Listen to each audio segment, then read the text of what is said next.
Bro, lu punya principles atau pedoman yang selalu pegang dalam hidup nggak? Kayak mental models, mentality. Apa sih top 3 principles, pedoman, patokan, mental models yang menurut lu yang ngebikin lu jadi Andri yang kayak sekarang? Mental model menurut gua ya itu ya, nomor 1 mungkin jangan cengeng kali ya. Jangan cengeng. Iya, jangan komplain gitu. Misalnya kadang kebanyakan mungkin karena gua digembleng sama bokap gua keras gitu ya. Dulu dikata-katain gitu. Jadi mental gua tuh kuat lah gitu loh. Ya jangan cengeng, jangan komplain gitu loh. Kalau lu nggak suka sesuatu, lu rubah. Kalau lu nggak bisa rubah, ya udah, lu ikut gitu loh. Ya kalau lu jangan nggak bisa. Jangan lu cuman komplain mulu, tapi lu nggak bisa rubah apa-apa. Ya udah, lu ikut. Bahasanya gini lah ya.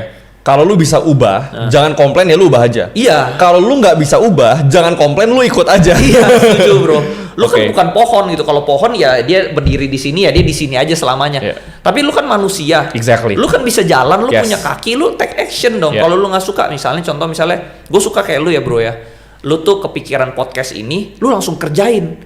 Kebanyakan orang itu cuma punya ide, tapi no nggak bisa action. eksekusi. Iya, karena yang susah itu eksekusi. Ide itu murah ya. Ide itu murah, sama kayak misalnya si Walt Disney, dia bilang ya, gue kalau di ruangan semua orang selalu, gue udah kepikiran tuh ide itu, gue udah kepikiran itu. Tapi kenapa lu semua nggak kerjain? Gue yang take action, gue yang kerjain ya. Dia yang dapat kesuksesan. Dia yang dapat hasilnya gitu. Lu semua boleh mikir ide yang sama, tapi lu nggak pernah take action. Jadi sebenarnya tentang take action dunia ini. Yang kedua? Yang gue suka tuh lu take action lah. Thank you bro. Yang kedua itu menurut gue disiplin lah. Tetap lu harus punya disiplin diri sendiri. Walaupun lu udah sukses, lu tetap kayak namanya cowok, lu tetap harus kerja, harus melakukan tanggung jawab lu. Ya terus lu semua harus lakukan lah. Gitu. Yang ketiga? Ketiga itu tekun dan fokus menurut gue. Fokus ya. Tekun dan fokus itu sangat penting gitu. Jangan misalnya lu kalah sebentar, lu nyerah. Nah ini juga ada cerita ya bro ya. Bokap gua itu punya adik. Pinter banget, bisa ngomong bahasa banyak ya, 5 bahasa mungkin ya. Bisnisnya juga, lu ngomong bisnis apa aja dia ngerti. Tapi dia nggak sukses bro. Kenapa? Karena dia nggak tekun. Baru gagal sekali pindah, gagal sekali pindah, gagal sekali pindah, jadi nggak jadi apa-apa gitu loh. Jadi lu harus tekun dan fokus. Gagal sekali lu coba terus sampai lu dapet timing yang tepat. Kecuali lu udah coba berkali-kali nggak tepat, baru mungkin lu pindah. Tapi yang lumayan menarik buat gue ya. Lu tadi ngomong harus fokus. Tapi dari beberapa kali kita ngobrol, katanya kan lu udah cobain banyak sekali bisnis yang berbeda. Ini mungkin sebelum kita selesai lah ya, kita pengen teman-teman tahu juga nih. Lu nyobain bisnis banyak sekali yang berbeda. Bagaimana caranya gua tahu kapan gua harus tekun dan fokus? Karena kan kalau lu di bisnis lu yang lain, lu akhirnya ganti. Kapan lu tahu kayak, oh ini gua pengen ngelakuin ini seumur hidup gua gitu. Nah karena gua belajar dulu pas gua jalanin ekspor impor itu gue juga jalanin restoran, terus gue juga bantuin bokap gue, itu akhirnya berantakan semua. Jadi gue bisa ngomong lu harus fokus itu karena gue udah pernah jadi kutu loncat, gue udah pernah juga nggak fokus, akhirnya berantakan bro. Gitu. Jadi karena gue udah pernah nggak tekun, gue sekarang harus tekun. Nah di saham ini kenapa gue performnya bagus, karena gue bener-bener pelajarin, gue tekunin banget gitu loh. Gitu. Jadi harus fokus dan tekun sih. Gak bisa lu punya banyak bidang usaha tuh, gak bisa, lu harus satu dulu jadi baru lu pindah. Jadi dari semua orang kaya yang gue kenal pun sebenarnya di saham apa ya mirip-mirip sih. Pertama jangan cengeng, punya mental tuh kalau kita sebutnya accountability. Jangan suka nyalain orang, lu miskin salah lu gendut salah lu. Jadi jangan suka nyalain keadaan presiden lah apalah. Kalau gue ngatain orang mental Hello Kitty bro. Mental Hello Kitty ya. Ya karena ada mental block yang tadi kita ngobrolin ya. Kedua disiplin ya. Banyak orang mungkin pengen tapi mereka nggak punya willpower untuk, karena gini, kalau kita cuma kerja ketika suasana hati kita bagus, ketika hubungan kita enak, nggak usah kerja akhirnya. Nggak akan kerja. Karena kita ketika putus cinta, besok bangun pagi lu kerja. Sama. Gue setuju bro. Lu mau ngadepin musibah sebesar apapun, lu mau hilang 100 miliar, besok pagi lu bangun, tetap tanggung jawab. Lu kerja. Betul. Disiplin. Dan yang ketiga tekun dan fokus.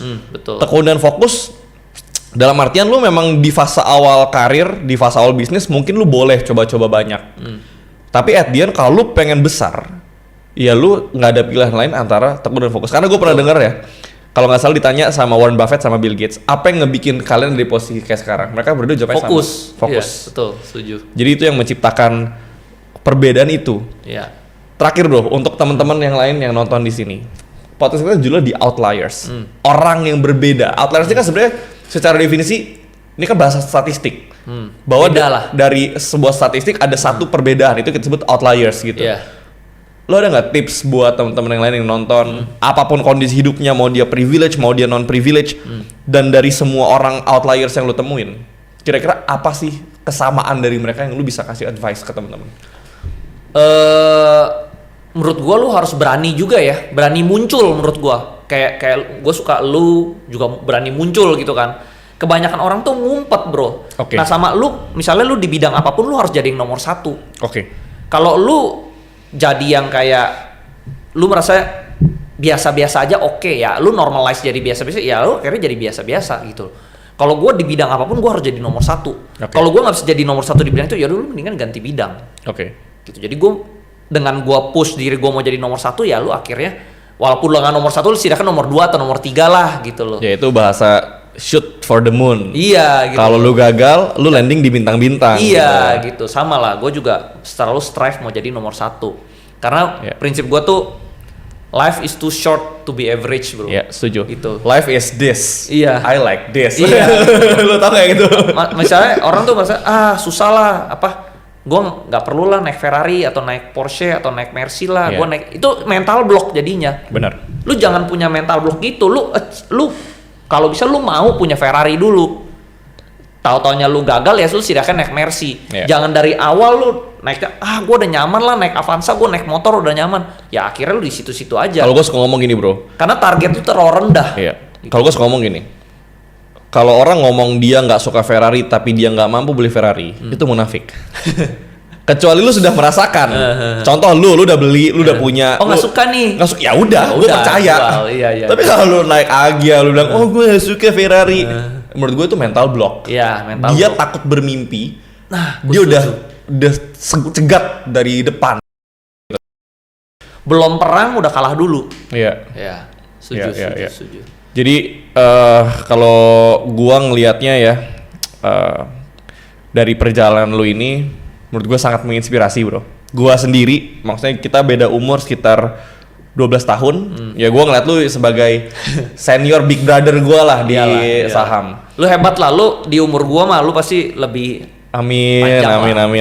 Karena lu tinggal hitung aja compound 25% setiap tahun, lu udah pasti hit angka gua. Amin. Gua kenalnya telat lah. Iya. Kenal saham telat. Tapi yang gua sangat appreciate dari lo adalah sebenarnya bukan dari sahamnya, tapi dari persahabatan kita, pertemanan. Kadang kita ngobrol juga nggak ada hubungannya sama saham. Iya. Dan gua tuh kadang suka ngeliat bahwa dunia finance kan lumayan keras bro. Orang senggol-senggol, orang sikut-sikutan. Betul. Tapi itu sebenarnya cuma happens di level bottom sebenarnya. Iya. Yang di atas nggak ada senggol-senggolan, nggak ada sindir-sindiran. Justru kita semua berteman gitu kan. Iya. Jadi buat kalian yang nonton juga, menurut gua advice dari kita juga lah ya. Sebisa mungkin cari teman yang banyak. Iya. Jangan hobi cari musuh. Betul. Ya kan? Betul. Karena di market ini kolektif game. Iya. Gua sama Andri ngobrol bisa ketemu satu ide baru, bisa invest bareng, bisa gede bareng. Betul. Lu mau untung nggak usah ngalahin gua, bisa untung bareng gitu loh. Betul. Gue setuju banget. Oke. So, teman-teman, Andri Hakim, investor yang berhasil ngubah 5 juta jadi ratusan miliar. Kita udah ngobrol-ngobrol banyak. Gua personally belajar banyak. Thanks a lot bro, dan gua harap, dan gue yakin, bukan gue harap, gue yakin banget yang nonton ini akan ngeliat sisi baru lu, cerita-cerita yang mereka nggak pernah lihat di tempat lain. Dan gue harap ini juga ngebukain pandangan orang tentang siapa seorang Andri Hakim yang sebenarnya.